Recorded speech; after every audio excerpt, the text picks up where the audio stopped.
Hello, my name is Rick. Welcome to my channel. In today's guitar lesson, I'm going to show you blues lick number 11.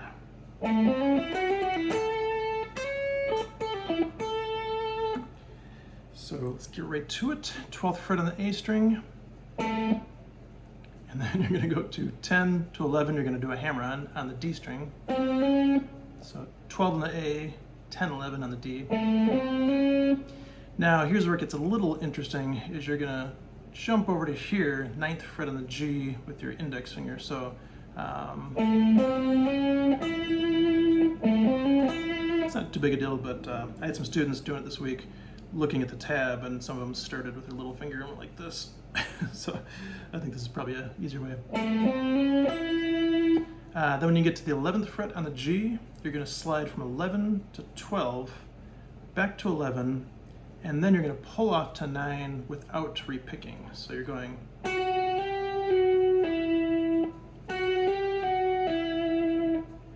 So the whole thing so far.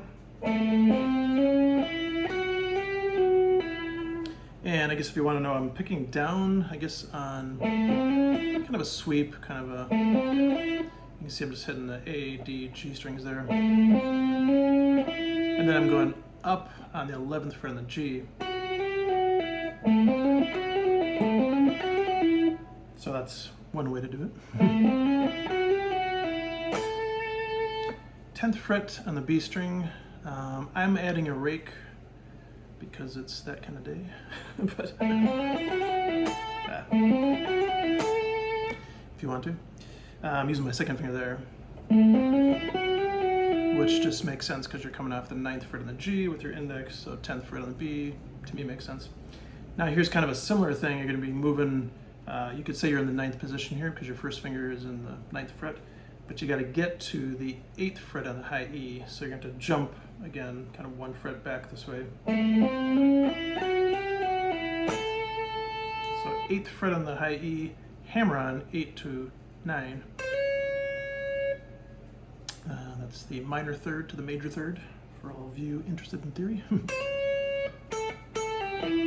Then you're going to pull off here 10 to 8 on the B string, hitting 10 twice though. So, then pulling off. So, 9 on the G, and then back to 10 on the B. So that part slow would be.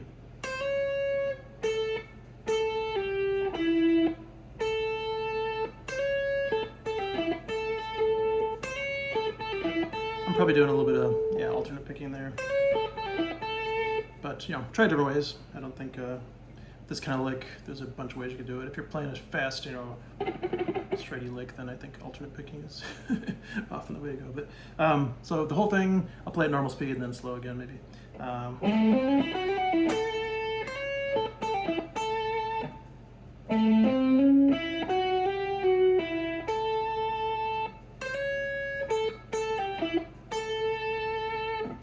So that's it. The last thing I would say about this lick that's maybe kind of interesting, and I could kind of go into other longer things about this or videos.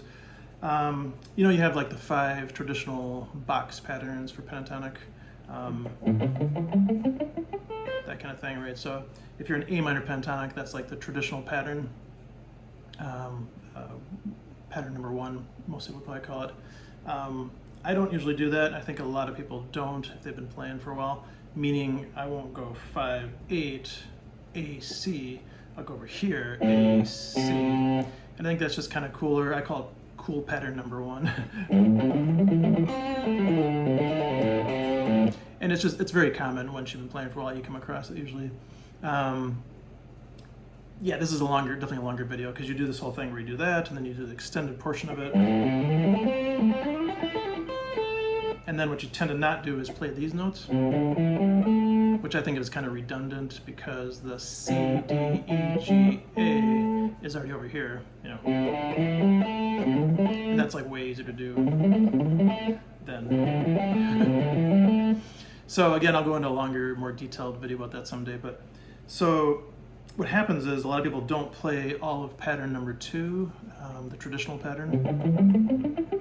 they'll play like the upper 3, maybe 4 strings of it.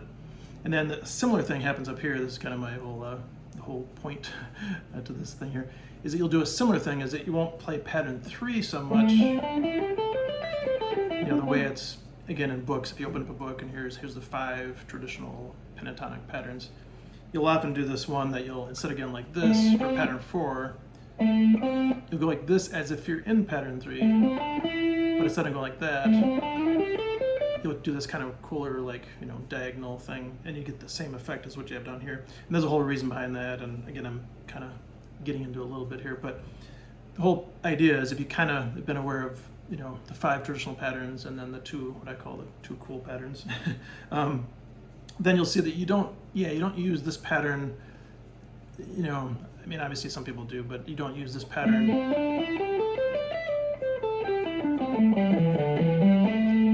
probably as much as that one too, which is kind of the same to me, but just, you know, one goes higher. So again, the idea is that with this lick is I'm actually using that pattern that you or some people, for sure me over the years, I didn't use this as much. And it's on purpose just to kind of get exposed to some things you can do, which might seem contradictory, but I think, again, as a foundation for a lot of just good blues, you can get away with using, you know, again, cool pattern number 1, that's here, the more linear one that will go from down here. And then you're only, you know, this far away, 10th fret on the B to 12th fret on the A, to do the same idea. So you can cover the entire neck with 2 patterns. The more I talk about it, I guess I am kind of talking about this, but I'll probably make just a dedicated video about this because it's super cool and important and stuff. But this one is kind of interesting if you look at what's going on here. So far we are playing out of, you know, traditional pattern number 3. But then we're actually kind of heading this way, which is kind of interesting, right? So you're going, which is cool, because then if you wanted to make your way down this way, you could do that.